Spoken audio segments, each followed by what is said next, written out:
Online മീറ്റിങ്ങുകളുടെ ചരിത്രം എന്ന് പറയുമ്പം ഞാനത് അങ്ങനെ കൃത്യമായിട്ട് പിന്നെ അതിന്റെ ചരിത്രം അങ്ങനെ ശേഖരിച്ചിട്ടില്ല. പക്ഷെ ഞാൻ മനസ്സിലാക്കിയ കാര്യങ്ങൾ ഞാൻ പറയാം. അതായത് പിന്നെ ആൽക്കഹോൾസ് അനോണിമസിന്റെ മീറ്റിംഗ് എന്ന് പറയുമ്പോൾ നമ്മുടെ ഒരു പ്രിയാമ്പിൾ തന്നെ നമ്മൾ നോക്കുമ്പോൾ എന്താണ്, അനുഭവങ്ങളും ശക്തിയും പ്രതീക്ഷയും പരസ്പരം പങ്കുവെക്കുന്നതിലൂടെ മധ്യത്തിൽ ഇത് മാറി നിൽക്കുകയും അതിന് മറ്റുള്ളവരെ സഹായിക്കുകയും ചെയ്യുന്ന അവരുടെ കൂട്ടായ്മയാണ് എ.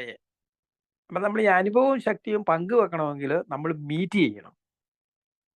അപ്പം പിന്നെ അതാണ് ഗ്രൂപ്പ് മീറ്റിങ്ങിന്റെ പ്രസക്തി. കാരണം നമുക്ക് ഈ അനുഭവം പങ്കുവെക്കണമെങ്കിൽ നമുക്ക് വേറെ ആൾ വേണമല്ലോ. അപ്പൊ ഒരാൾ കുടിക്കാതിരിക്കുന്നത് അനുഭവവും ശക്തിയും പ്രതീക്ഷയും പങ്കുവെക്കുന്നതിലൂടെയാണ്. അപ്പൊ അങ്ങനെയാണ് ലോകത്തിന്റെ വിവിധ ഭാഗങ്ങളിൽ ആക്രോണിലും ന്യൂയോർക്കിലും ഓരോ ഗ്രൂപ്പ് ഉണ്ടായി. അത് കഴിഞ്ഞ് ലക്ഷക്കണക്കിന് ഗ്രൂപ്പുകൾ ലോകത്തുണ്ടായതിന്റെ കാര്യം ഇതാണ്. അനുഭവവും ശക്തിയും പ്രതീക്ഷകളും പരസ്പരം പങ്കുവെക്കാനാണ് ഈ ഗ്രൂപ്പുകൾ ഉണ്ടായതും ഗ്രൂപ്പ് മീറ്റിങ്ങുകൾ നടക്കുന്നതും. അപ്പൊ 1935 ആൽക്കഹോൾസ് അനോണിമസ് സ്ഥാപിതമായത്. 1939 ആൽക്കഹോൾസ് അനോണിമസിലെ അംഗസംഖ്യ 100. നമുക്ക് എല്ലാവർക്കും അറിയാം 1939 രണ്ടാം ലോകമഹായുദ്ധം പൊട്ടിപ്പുറപ്പെട്ടത്. നമുക്കറിയാം നമ്മുടെ നാട്ടിലെ പോലെ പിന്നെ ഈ പട്ടാളത്തിൽ റിക്രൂട്ട്മെന്റിന് ക്യൂ നിൽക്കുകയൊന്നും വേണ്ട. അവിടെ പിന്നെ പറഞ്ഞാലങ്ങ് പോകണം, അത്രേ ഉള്ളൂ. എന്ന് പറഞ്ഞു കഴിഞ്ഞാൽ കിടപ്പ് രോഗികളല്ലാത്തവരൊക്കെ, ആരോഗ്യമുള്ള ചെറുപ്പക്കാരും പ്രായമായവരും ഒക്കെ, പട്ടാളത്തിന് സേവനത്തിൽ പങ്കെടുക്കാത്തവരൊക്കെ യുദ്ധത്തിന് പോകേണ്ട ഒരു അവസ്ഥ അമേരിക്കയിലുണ്ടായി. അപ്പൊ 100 അംഗങ്ങളേ ഉള്ളൂ. മിക്ക ആളുകളും യുദ്ധ രംഗത്തേക്ക് പുറപ്പെട്ടു. അപ്പൊ സ്വാഭാവികമായിട്ടും എല്ലാവരും വിചാരിച്ചു ആൾക്കോൾ 100 ആളെ ആകെ ഉള്ളൂ. പല സ്ഥലങ്ങളിലും ഗ്രൂപ്പ് മീറ്റിങ്ങുകൾ നടക്കാതെയായി.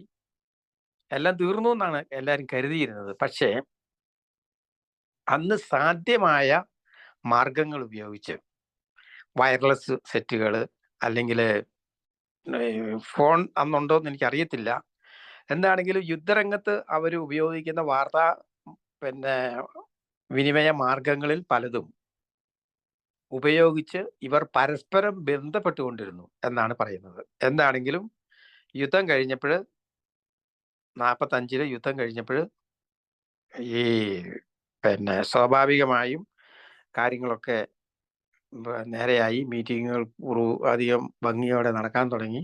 ആൽക്കഹോൾസ് അനോണിമസിനൊന്നും സംഭവിച്ചില്ല. അത് അതിൻ്റെതായ രീതിയിൽ മുമ്പോട്ട് പോയി. അപ്പം നമ്മളിവിടെ ഓൺലൈൻ മീറ്റിങ്ങുകളെ കുറിച്ചാണ് ചർച്ച ചെയ്യുന്നത്.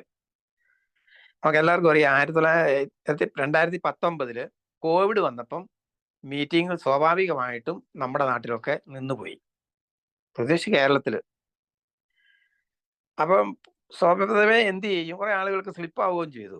കാരണം മീറ്റിംഗ് നിന്നതിന്റെ ചിലപ്പോൾ അത് മീറ്റിങ്ങിന്റെ പേര് പറഞ്ഞ് സ്ലിപ്പായതായിരിക്കും, എനിക്കറിയത്തില്ല. എന്താണെങ്കിലും അതൊക്കെ നമ്മുടെ ശ്രദ്ധയിൽപ്പെട്ടിട്ടുണ്ട്. അപ്പൊ അങ്ങനെയാണ് പിന്നെ ഓൺലൈൻ മീറ്റിങ്ങുകൾ നമ്മുടെ നാട്ടിൽ ആരംഭിച്ചത്. അപ്പൊ സ്വാഭാവികമായിട്ടും ഇപ്പൊ നമ്മൾ ഒരു 110 ആളുകൾ ഒരു സ്ഥലത്ത് കൂടിയിരിക്കുന്നുണ്ട്. അതിന് ഗ്രീൻ റൂം എന്നാണ് നമ്മൾ പറയുന്നത്. ഈ ആളുകൾ ഒരു സ്ഥലത്ത് പോകണമെങ്കിൽ ഏറ്റവും കുറഞ്ഞത് 1000 സ്ക്വയർ ഫീറ്റ് ബിൽഡിംഗ് വേണം. മാത്രമല്ല 1000കണക്കിന് കിലോമീറ്റർ യാത്ര ചെയ്താലേ ഇവിടെ എത്താൻ പറ്റുള്ളൂ. അപ്പൊ നമുക്ക് പരസ്പരം കാണാം, പരസ്പരം കേൾക്കാം. നമ്മളിപ്പോൾ വീഡിയോ ഓൺ ചെയ്യാത്തവരണം ആളുകൾ കാണുന്നില്ല എന്നേ ഉള്ളൂ, പക്ഷെ വീഡിയോ ഓൺ ചെയ്ത ആൾക്കാർക്ക് കാണാം. ഇതാണ് ഓൺലൈൻ മീറ്റിങ്ങിന്റെ സൗകര്യം. അപ്പൊ ഏതൊരു കാര്യത്തിനും അത് ഗുണമുണ്ട്, ദോഷമുണ്ട്.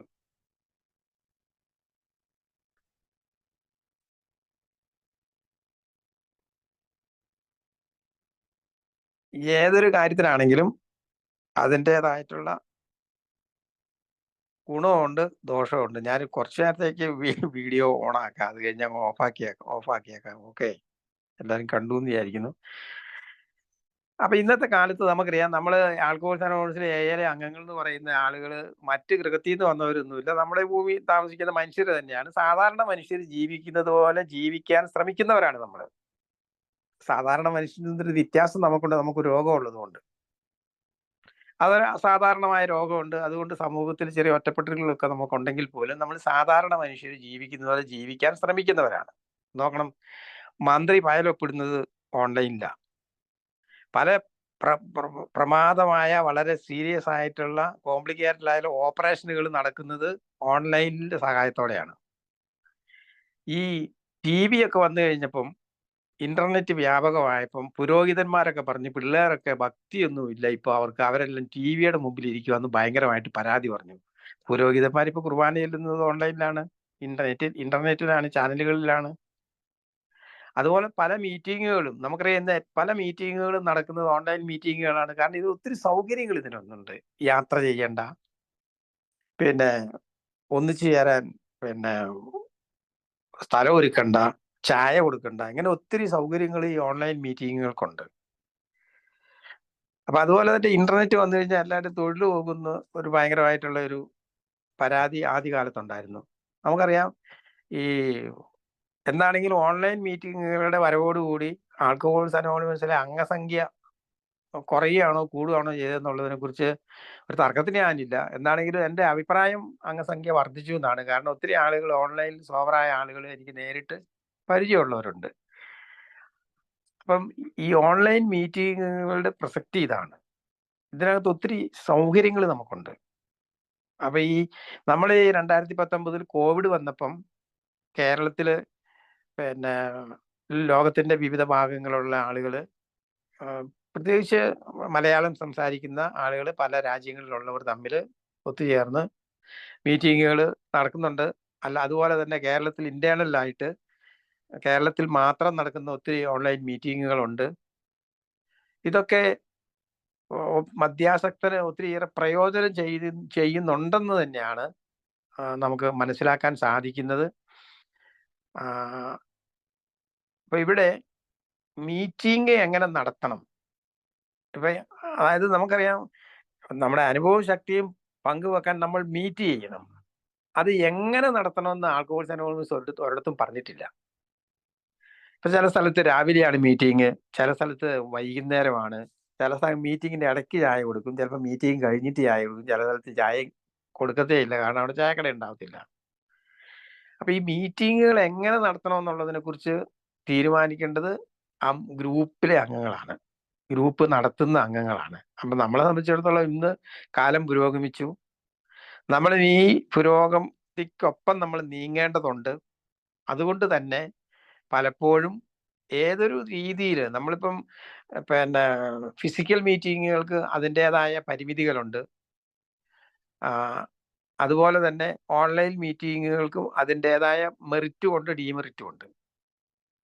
അപ്പൊ നമ്മളിതിനെ പിന്നെ വിലയിരുത്തുമ്പം ഇത് രണ്ടും പിന്നെ മദ്യാസക്തനായ ഒരാൾക്ക് ഗുണം ചെയ്യുന്നു എന്ന് തന്നെയാണ് നമുക്ക് മനസ്സിലാക്കാൻ സാധിക്കുന്നത്. അപ്പം അതുകൊണ്ട് പക്ഷേ പിന്നെ ഓൺലൈൻ മീറ്റിംഗ് ആളെ നേരിൽ കാണുന്നില്ല എന്നുള്ള ഒരു ന്യൂനത അതിനുണ്ട്. നമ്മളിപ്പോൾ TV-യിൽ അല്ലെങ്കിൽ നമ്മൾ ഫോട്ടോയിൽ അല്ലെങ്കിൽ വീഡിയോയിൽ നമ്മൾ കാണുന്നത് ഒരാളെ നേരിൽ കാണുന്നത് തമ്മിൽ ചെറിയൊരു വ്യത്യാസമുണ്ട്. പക്ഷേ ടെക്നോളജി വികസിച്ചപ്പം നമ്മൾ ഒത്തിരി പിന്നെ മുമ്പോട്ട് പോയപ്പോൾ പലപ്പോഴും നമ്മൾ ബന്ധപ്പെടുന്നതൊക്കെ പലപ്പോഴും പിന്നെ ഇത്തരത്തിലുള്ള മാധ്യമങ്ങളിലൂടെയാണ്. അപ്പൊ ഈ ഓൺലൈൻ മീറ്റിങ്ങുകളും അതൊക്കെ വരുന്നതിന് മുമ്പ് തന്നെ ഈ ടെലിഫോൺ വലിയൊരു പ്രയോജനമുള്ള ഒരു ഉപകരണമായിട്ട് ആൽക്കഹോൾസ് അനോണിമസ് അംഗങ്ങൾ ഉപയോഗിച്ചിട്ടുണ്ട്. എനിക്ക് അനുഭവമുണ്ട്. പല ആളുകളും കണ്ടിട്ടില്ലെങ്കിൽ പോലും അവർ വർഷങ്ങളോളം മദ്യത്തിൽ നിന്ന് മാറി നിൽക്കാൻ സ്ഥിരമായ കോളുകളും നിർദ്ദേശങ്ങളും അതുപോലെ തന്നെ പിന്നെ നമ്മുടെ അനുഭവങ്ങൾ പരസ്പരം പങ്കുവെക്കാനും ഫോണിലൂടെ സാധിക്കും.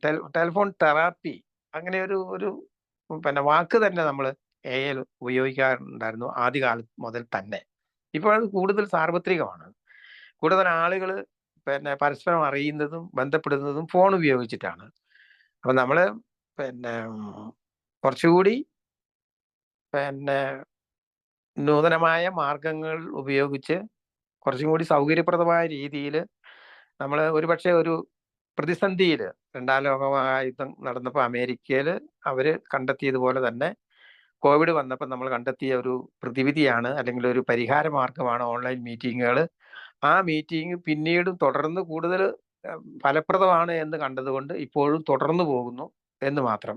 അപ്പോൾ അത് നമുക്കത് എപ്പോൾ സൗകര്യപ്രദമാണെന്ന് തോന്നുന്നിടത്തോളം കാലം, ഉപകാരപ്രദമാണെന്ന് തോന്നുന്നിടത്തോളം കാലം അത് നമുക്ക് തുടർന്ന് കൊണ്ടുപോകാം. അതിലാർക്കും പരാതിയില്ല. കാരണം അതിനെ മറ്റാർക്കും അതിനെ പിന്നെ എതിർക്കേണ്ട കാര്യങ്ങളോ അല്ലെങ്കിൽ അതിനെക്കുറിച്ച് പരാതി പറയേണ്ട ആവശ്യം ആർക്കുമില്ല. കാരണം ഗ്രൂപ്പ് എങ്ങനെ നടത്തണമെന്നോ ഒരു കൃത്യമായ ഒരു സ്ട്രാറ്റജിയൊന്നും ആൾക്കോഴ്സിനോട് മുമ്പോട്ട് വെക്കുന്നില്ല. അതൊക്കെ ഗ്രൂപ്പിലെ അംഗങ്ങളുടെ ഇഷ്ടമാണ്. എന്താണെങ്കിലും ഈ സമയത്ത് ഈ മീറ്റിങ്ങിൽ എത്തുവാനും നിങ്ങളോട് സംസാരിക്കാനും കഴിഞ്ഞതിൽ എനിക്ക് വളരെയധികം സന്തോഷമുണ്ട്. എന്നെ ശ്രമിച്ച നിങ്ങൾക്ക് നന്ദി പറഞ്ഞുകൊണ്ട് ഞാൻ എൻ്റെ വാക്കുകൾ ചുരുക്കുന്നു.